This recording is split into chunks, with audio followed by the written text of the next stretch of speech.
पढ़ेंगे प्रोटिस्टा के बारे में।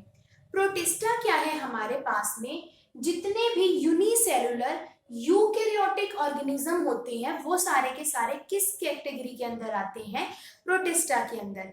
यानी कि प्रोटिस्टा का मेन फीचर क्या है हमारा, कि वो यूनिसेलुलर होते हैं और यूकेरियोटिक ऑर्गेनिज्म होते हैं।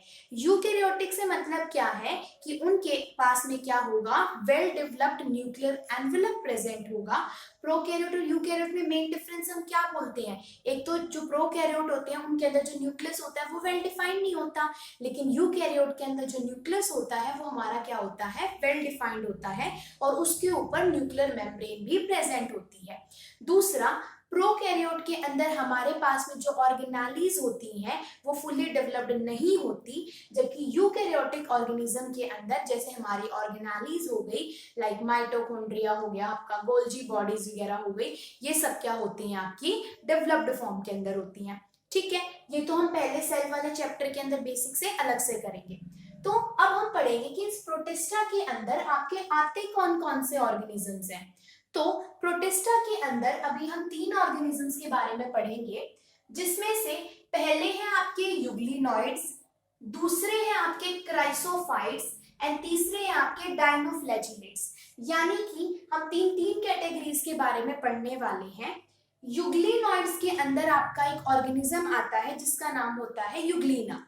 ठीक है, तो जो ये यूग्लिनॉइड्स होते हैं इनकी क्या खासियत होती है कि इनके अंदर 2 फ्लैजिला होते हैं।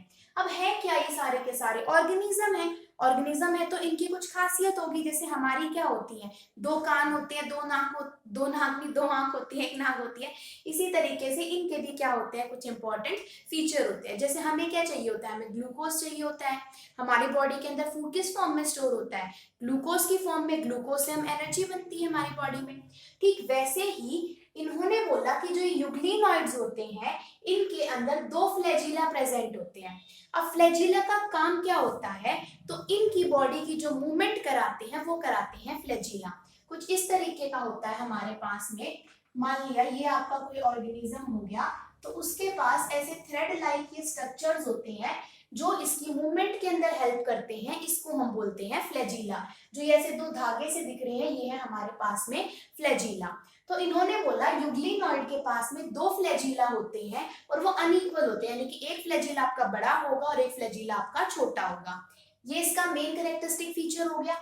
अब जो यूग्लिनॉइड होते हैं इसके अंदर जो रिजर्व फूड होता है, यानी ये जो अपना फूड स्टोर करता है वो करता है पैरामाइलम स्टार्च की फॉर्म में। डायरेक्ट आपसे एमसीक्यू में क्वेश्चन पूछ सकता है कि यूग्लिनॉइड्स के अंदर रिजर्व फूड हमारा क्या होता है, या फिर अगर आपको यूग्लिनॉइड को डिफाइन करना आ जाए तो हम इन 3 पॉइंट्स की मदद से उसको डिफाइन कर सकते हैं। तीसरा पॉइंट है कि जो यूग्लिनॉइड होती है क्या इसकी सेल वॉल होती है, cell wall outermost layer होती है।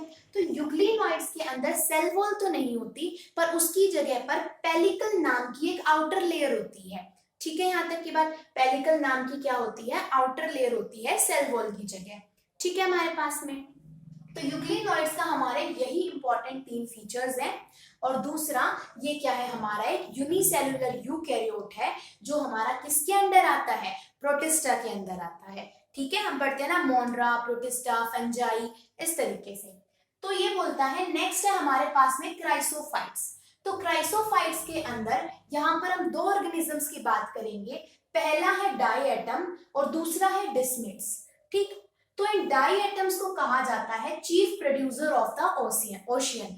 यानी कि ओशियन के अंदर 50% से ज्यादा भी आपके क्या प्रेजेंट होते हैं, ये डाई एटम्स प्रेजेंट होते हैं। अभी पढ़ेंगे कि कैसे क्या करते हैं। असल में क्या होता है कि जो डाई एटम्स होते हैं ना, इनकी जो आउटर वाली जो सेल वॉल होती है वो सिलिका की बनी हुई होती है, सिलिका की बनी होती है। अब जो ये डायटम्स होते हैं बहुत जल्दी मल्टीप्लाई करते हैं हमारे ओशियन के अंदर। अगर मल्टीप्लाई करेंगे तो बहुत सारा एरिया घेर लेंगे आपका। अब क्या होता है, ये डाई एटम्स जब आपके मर जाते हैं तो इनके ऊपर क्या थी, ये सिलिका की लेयर थी।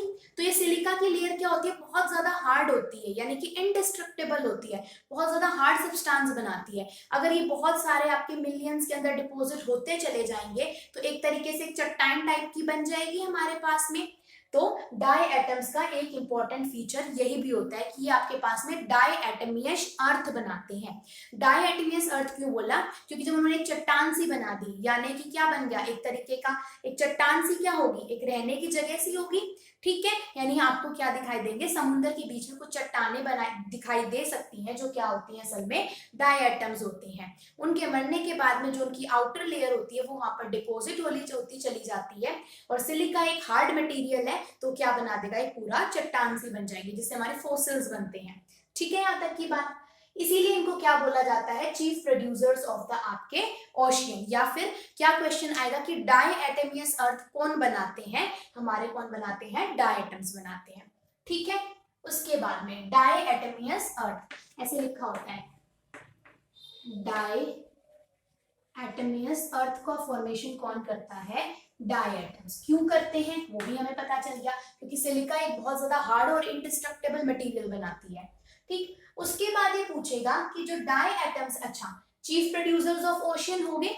दूसरा ऑर्गेनिज्म है डिस्मिड्स। तो डिस्मिड्स को बोला जाता है गोल्डन एल्गी। हमारे पास में सीधा सीधा इसका नाम पूछ सकते हैं कि गोल्डन एल्गी हम किसको बोलते हैं, डिस्मिड्स को। किस कैटेगरी के अंदर आते हैं, क्राइसोफाइट्स के अंदर, और क्राइसोफाइट्स क्या है, आपके प्रोटिस्टा है। ठीक है, यहाँ तक की बात, यहाँ तक क्लियर हो गया।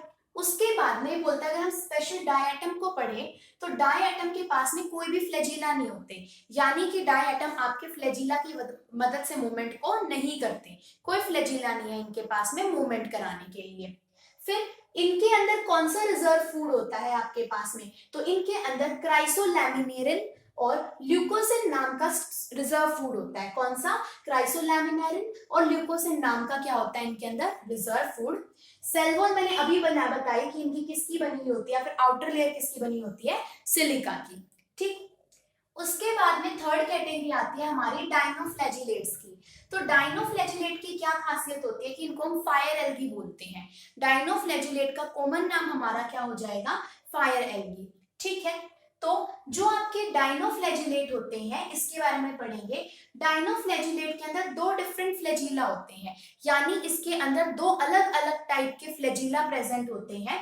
ठीक है, इसका मेन फीचर क्या है कि इसके अंदर दो डिफरेंट अलग अलग टाइप के फ्लैजिला प्रेजेंट होते हैं। वहां फ्लैजिला दोनों का बेसिक स्ट्रक्चर एक ही था, सिर्फ एक छोटा था एक बड़ा था, लेकिन यहाँ तो दोनों फ्लैजिला ही क्या होंगे, आपके अलग अलग टाइप के होंगे। ठीक, इसके अंदर जो रिजर्व फूड होता है वो होता है कार्बोहाइड्रेट्स एंड ऑयल, और इसकी सेल वॉल बनी हुई होती है हमारे पास में सेलुलोज की। ठीक है, उसके बाद में जो आपके पास में डाइनोफ्लैजिलेट है, इसका ही एक टाइप होता है रेड डाइनोफ्लैजिलेट्स, यानी रेड कलर के डाइनोफ्लैजिलेट्स होते हैं, जिसमें से अगर एक ऑर्गेनिज्म का नाम बताऊं, अब डाइनोफ्लैजिलेट्स तो बहुत सारे होते होंगे, उसमें से अगर किसी एक का नाम बताएं तो जैसे गोनी अलोक्स कैंटिला नाम का एक रेड डाइनोफ्लैजिलेट होता है, गोनी अलोक्स कैंटिला। ठीक है, तो ये गोनी अलोक्स कैंटिला क्या करता है, एक टॉक्सिन को रिलीज करता है, और उस टॉक्सिन का नाम होता है सेक्सिटोसिन हमारे पास में। ठीक है, अब ये समुद्र के अंदर है डाइनोफ्लैजिलेट, सेक्सिटोसिन को रिलीज करेगा समुद्र के अंदर, तो इस टॉक्सिन की वजह से फिशेस के अंदर एक डिजीज हो जाती है जिसको हम बोलते हैं paralytic shellfish poisoning disease. Paralytic shellfish poisoning disease हम बोलते हैं। तो गोनियोलॉक्स की वजह से ओशियन के अंदर बहुत ज्यादा डैमेज भी होता है हमारे पास में, और इसीलिए अब देखो ये चीज होगी कि रेड डाइनोफ्लैजिलेट का जो एक एग्जांपल है गोनियोलॉक्स कैंटिला, वो टॉक्सिन को रिलीज करेगा और उस टॉक्सिन का नाम होगा सेक्सिटोसिन, और ये क्या कर देगा, पैरालिटिक शेलफिश पॉइजनिंग डिजीज, यानी ओशन की फिशेस को डैमेज कर रहा है। ओके, फिर ये बोलता है कि रेड टाइड कौन बनाता है, तो जो डाइनोफ्लैजिलेट होते हैं, जो रेड डाइनोफ्लैजिलेट होते हैं, ये बनाते हैं रेड टाइड। क्यों, क्योंकि जैसे हमने डाई एटम पढ़े, ठीक वैसे ही जो रेड टाइड क्यों बोला, क्योंकि जो ये डाइनोफ्लैजिलेट है ये बहुत ज्यादा जल्दी इनका मल्टीप्लिकेशन रेट होता है, और इनका रेड कलर होने की वजह से और मल्टीप्लिकेशन रेट ज्यादा होने की वजह से काफी सारे एरिया को ये कवर कर लेंगी, और हमें कैसा दिखाई देगा, जैसे लाल रंग का पानी है, यानी कि रेड टाइड हमें दिखाई देगी वहां पर। ये चीज यहाँ पे क्लियर होगी। उसके बाद में, हाँ, इसके बारे में हमारे पास में सिर्फ इतना ही है। तो इनके कॉमन नेम्स हो गए, कौन क्या बनाता है ये चीज, और इनके रिजर्व फूड के बारे में पूछा जाता है। अब क्या होता है कि तीनों के अंदर ही क्या होता है, क्लोरोफिल प्रेजेंट होता है। तो इसीलिए जैसे यूग्लिनॉइड के अंदर आपका मिलता है क्लोरोफिल ए और बी। जो क्राइसोफाइट्स होते हैं इसके अंदर आपका होता है क्लोरोफिल ए और सी। जुगली डाइनोफ्लैजिलेट के अंदर आपका होता है क्लोरोफिल ए और सी हमारे पास में, यानी तीनों के तीनों के अंदर क्लोरोफिल है, तो ये फोटोसिंथेसिस को भी करते होंगे, इसीलिए इनको यूनिसेलुलर प्लांट्स भी बोला जाता है, क्योंकि सिंगल सेल होते हैं हमारे पास में। ठीक है, यानी एक ही सेल से पूरा का पूरा ऑर्गेनिज्म बना हुआ होता है। ठीक है, तो इस वाले प्रोटिस्टा के अंदर हमारे पास में इतनी ही है।